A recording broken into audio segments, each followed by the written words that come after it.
যার মুখে আছে হাসি সে খাবে আমার স্বীকৃত ফাঁসি। জি জি জি জি জি আন্না ভাই 100 টাকা দিতে হবে, আরেকবার করবো 100 টাকা দেন, আরেকবার করবো। আমি বুঝছি, সমস্যা নেই।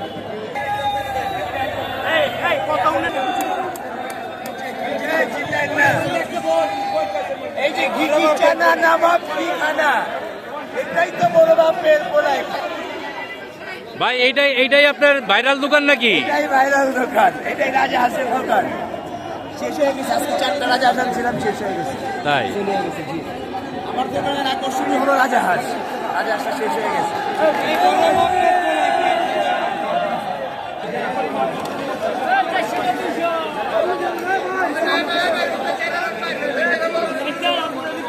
ঢাকার ঐতিহ্যবাহী ইফতারি বাজার থেকে আপনাদের দেখানোর চেষ্টা করছি।